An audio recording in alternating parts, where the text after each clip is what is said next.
Hello বন্ধুরা, বাংলা নিউজে আপনাকে স্বাগত। শুরুতে সংবাদের শিরোনাম, পরে বিস্তারিত জানিয়ে দেব আমাদের হাতে থাকা সর্বশেষ গুরুত্বপূর্ণ আপডেট বাংলা সংবাদ। জানা যাচ্ছে, পৃথিবীর কোন শক্তি ফেব্রুয়ারির নির্বাচনকে ঠেকাতে পারবে না বললেন প্রেস সচিব।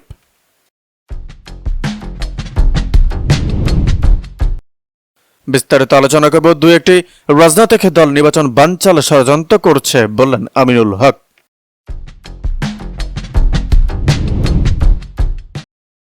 বিস্তারিত আলোচনা করব। ফজলুর রহমানের দলীয় সভাপদ 3 মাসের জন্য স্থগিত করল দল।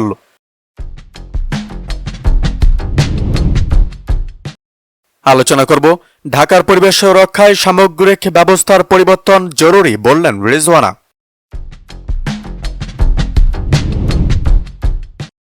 আলোচনা করব চাইলেই 1.5 বছরে সংস্কার সম্ভব নয়, এরকমই বললেন এবার উপদেষ্টা রিজওয়ানা।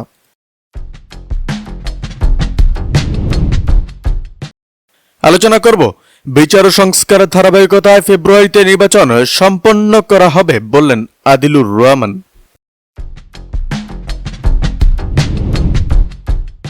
আলোচনা করব দেশ রক্ষার ক্ষমতা শুধু বিএনপির কাছেই আছে, এরকমই বললেন শামসুজ্জামান দুদু।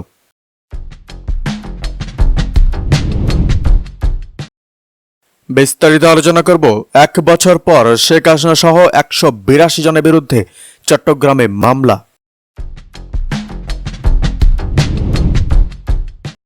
আপনাদের জানিয়ে দিব, হোন্ডা গুন্ডা রাজনীতি আর চলবে না, হুঁশিয়ারি করলেন এবার হাসনাত।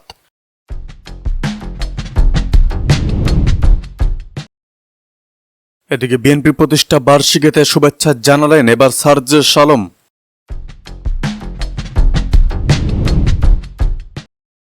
আরও রয়েছে 4 মামলায় দ্বন্দ্ব, বিএনপি নেতা মামুন হাসান কারাগারে। মনিটরিং জোরদার করবে সরকার, নেবে কঠোর ব্যবস্থা। ঝটিকা মিছিল সহ বেআইনি সমাবেশের বিষয়ে মনিটরিং জোরদার করবে সরকার। এছাড়া এর নেপথ্য যারা সক্রিয় রয়েছেন তাদের বিরুদ্ধে আইনি কঠোর ব্যবস্থা নেওয়া হবে। দেশের আইন শৃঙ্খলা পরিস্থিতি নিয়ে আজ রোববার অন্তর্বর্তী সরকারের প্রধান উপদেষ্টার সভাপতিত্বে উচ্চ পর্যায়ের এক বৈঠকে এ সিদ্ধান্ত সহ আরও বিভিন্ন বিষয়ে নির্দেশনা দেওয়া হয়েছে। প্রধান উপদেষ্টার বাসভবন যমুনায় বৈঠক হয়। কার্যক্রম নিষিদ্ধ আওয়ামী লীগের ঝটিকা মিছিল সহ সাম্প্রতিক বিভিন্ন ঘটনার পরিপ্রেক্ষিতে আজ এ বৈঠক হয়। পরে রাজধানী ফরেন সার্ভিস একাডেমিতে সংবাদ সম্মেলনে বৈঠকে সিদ্ধান্ত জানান প্রধান উপদেষ্টার প্রেস সচিব শফিকুল আলম। গত কয়েক দিনে তেজগাঁও সহ ঢাকার বেশ কয়েকটি জায়গায় ঝটিকা মিছিল করেছেন বর্তমানে কার্যক্রম নিষিদ্ধ থাকা আওয়ামী লীগ ও এর বিভিন্ন অঙ্গ সহযোগী সংগঠনের নেতাকর্মীরা। এসব ঘটনায় বেশ কয়েকজনকে আটক করেছে পুলিশ। এছাড়াও রাজবাড়ীর গোয়ালন্দে নুরুল হক ওরফে নুরাল পাগলার দরবারে শরীফ হামলা ভাঙচুর, নুরাল পাগলার লাশ কবর তুলে পুড়িয়ে দেওয়া সহ গত কিছুদিনে দেশের বিভিন্ন এলাকায় নানা ধরনের অপরাধমূলক ঘটনা ঘটেছে। শফিকুল আলম বলেন, বৈঠকে সিদ্ধান্ত হয়েছে যে ঝটিকা মিছিল সহ বেআইনি সমাবেশের বিষয়ে মনিটরিং জোরদার করতে হবে।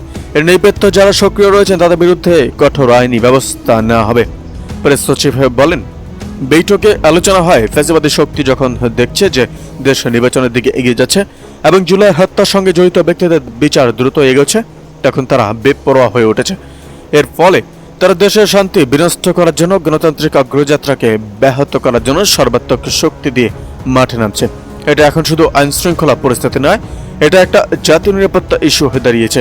বৈঠকে বলা হয়, দেশের সার্বিক নিরাপত্তার স্বার্থে ন্যূনতম ছাড় দেওয়া হবে না। সংবাদ সম্মেলনে প্রেস সচিব শফিকুল আলম বলেন, গত কিছুদিনে কিছু ঘটনা ঘটেছে, সেটির আলোকে এই বৈঠক। যেসব ঘটনা ঘটেছে, স্থানীয় প্রশাসন যেন এ ধরনের ঘটনা আরও শক্তভাবে মোকাবিলা করে সে বিষয়ে কঠোর নির্দেশনা দেওয়া হয়েছে।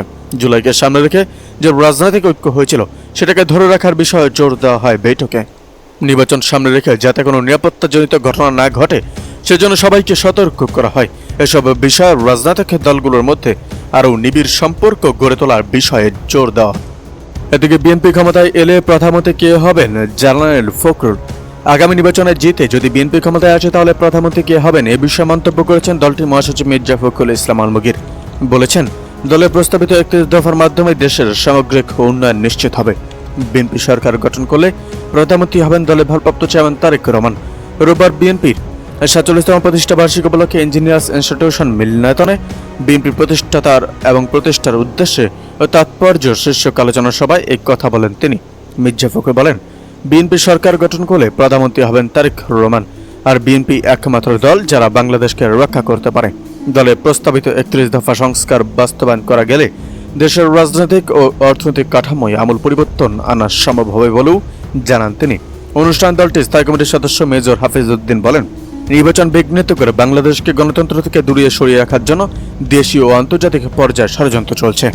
এদিকে ডাকসু নির্বাচনে শান্তিপূর্ণ উৎসবমুখর পরিবেশ নিশ্চিত করতে প্রধান উপদেষ্টার নির্দেশ। ঢাকা বিশ্ববিদ্যালয় কেন্দ্রীয় ছাত্র সংসদ নির্বাচনে শান্তিপূর্ণ ও উৎসবমুখর পরিবেশ নিশ্চিত করতে বিশ্ববিদ্যালয় প্রশাসনকে সর্বাত্মক সহযোগিতা প্রদানের জন্য আইন শৃঙ্খলা বাহিনীকে নির্দেশ দিয়েছেন প্রধান উপদেষ্টা অধ্যাপক ডক্টর মোহাম্মদ ইউনূস। দেশের আইন শৃঙ্খলা পরিস্থিতি পর্যালোচনা নিয়ে রোববার রাষ্ট্রীয় অতিথি ভবন যমুনায় অনুষ্ঠিত উচ্চ পর্যায়ের বৈঠকে তিনি এ নির্দেশ দেন। প্রধান উপদেষ্টা অধ্যাপক ডক্টর মোহাম্মদ ইউনূস বৈঠকে সভাপতিত্ব করেন। পরে রাজধানী ফরেন সার্ভিস একাডেমিতে আয়োজিত প্রেস ব্রিফিংয়ে প্রধান উপদেষ্টা প্রেস সচিব শরীফুল আলম বৈঠকের বিস্তারিত তুলে ধরেন। প্রেস সচিব জানান, প্রধান উপদেষ্টা বলেছেন, ডাকসু নির্বাচন যাতে শান্তিপূর্ণ উৎসবমুখর পরিবেশে অনুষ্ঠিত হয় সেজন্য বিশ্ববিদ্যালয় প্রশাসনকে সর্বাত্মক সহযোগিতা প্রদান করতে হবে। পতিত ও পরাজিত ফ্যাসিবাদী শক্তি যখন দেখছে দেশ নির্বাচনের দিকে এগিয়ে যাচ্ছে এবং জুলাইয়ের হত্যাযজ্ঞের সঙ্গে জড়িতদের বিচার যত দ্রুততর হচ্ছে, তারা তত বেপরোয়া হয়ে উঠছে। এটি কেবল আইন শৃঙ্খলার সমস্যা নয়, এটি জাতীয় নিরাপত্তা ইস্যু। তারা দেশের সার্বিক শান্তি শৃঙ্খলা বিনষ্ট ও গণতান্ত্রিক অগ্রযাত্রাকে ব্যাহত করার জন্য সকল শক্তি নিয়ে মাঠে নামছে। শরীফুল আলম জানান, বৈঠকে সিদ্ধান্ত হয়েছে দেশের সার্বিক নিরাপত্তার স্বার্থে বিশৃঙ্খলা সৃষ্টিকারী কাউকে ন্যূনতম ছাড় দেওয়া হবে না। সরকার মনে করে দেশের স্বার্থে জনগণের সঙ্গে সকল রাজনৈতিক দলকে ঐক্যবদ্ধ থাকা অপরিহার্য। প্রধান উপদেষ্টা বলেন, আসন্ন দুর্গাপূজায় নৈরাজ্য সৃষ্টি করতে নানা রকম ষড়যন্ত্রমূলক প্রচেষ্টা হতে পারে। গত বছর দুর্গাপূজায় আইন শৃঙ্খলা পরিস্থিতি নিয়ে ভালো অভিজ্ঞতা ছিল, তাই এবছরও সেই অভিজ্ঞতা কাজে লাগিয়ে যে কোনো ধরনের বিশৃঙ্খলা এড়াতে আগেভাগেই সব ধরনের নিরাপত্তা ব্যবস্থা গ্রহণ করতে হবে। এদিকে সুষ্ঠু নির্বাচন হলে ডাকসুতে বিজয়ী হবে ছাত্রদল, জানালে রিজভী। অবাধ সুষ্ঠু নির্বাচন অনুষ্ঠিত হলে ঢাকা বিশ্ববিদ্যালয় কেন্দ্রীয় ছাত্র সংসদ নির্বাচনে ছাত্রদলের প্যানেলই বিজয়ী হবে বলে মন্তব্য করেছেন বিএনপির সিনিয়র যুগ্ম মহাসচিব অ্যাডভোকেট রুহুল কবির রিজভী। বুধবার বিএনপির 47তম প্রতিষ্ঠা বার্ষিকী উপলক্ষে ঢাকা জেলা বিএনপি আয়োজিত আলোচনা সভা ও র্যালির আগে তিনি মন্তব্য করেন। রুহুল কবির রিজভী বলেন, আন্দোলন সংগ্রাম ও নীতি আদর্শের দল হল ছাত্রদল। ঢাবি শিক্ষার্থীরা যদি অবাধভাবে ভোটাধিকার প্রয়োগ করতে পারে তাহলে ছাত্রদলে প্যানেলই জয়ী হবে। বর্তমানে আলোচনায় থাকা পিআর পদ্ধতি সম্পর্কে তিনি বলেন, এখন হঠাৎ করে কোন রাজনৈতিক দল অনেক কথা বলছে। পিআর পদ্ধতি কি কোন জনগণ বলতে পারবে? গ্রামের মানুষ, এদেশের সাধারণ মানুষ বলতে পারবে। এটা কখনো ব্যবহার করা হয়নি, এর কোনো দৃষ্টান্ত নেই। এটি তো জনগণ চায় না। সবাই উপস্থিত নেতাকর্মীদের উদ্দেশ্যে তিনি প্রশ্ন রাখেন, আপনারা কি পিআর পদ্ধতিতে নির্বাচন চান? সঙ্গে সঙ্গে কর্মীরা না বলে স্লোগান দেন। জনগণ সরাসরি পদ্ধতিতেই নির্বাচন চায় বলেন তিনি। আলোচনা সভায় সভাপতিত্ব করেন ঢাকা জেলা বিএনপি সভাপতি খন্দকার আবু আশফাক এবং সঞ্চালনা করেন সাধারণ সম্পাদক নিপন রায়। এছাড়া বক্তব্য রাখেন বিএনপির স্বাস্থ্য বিষয়ক সম্পাদক ডক্টর রফিকুল।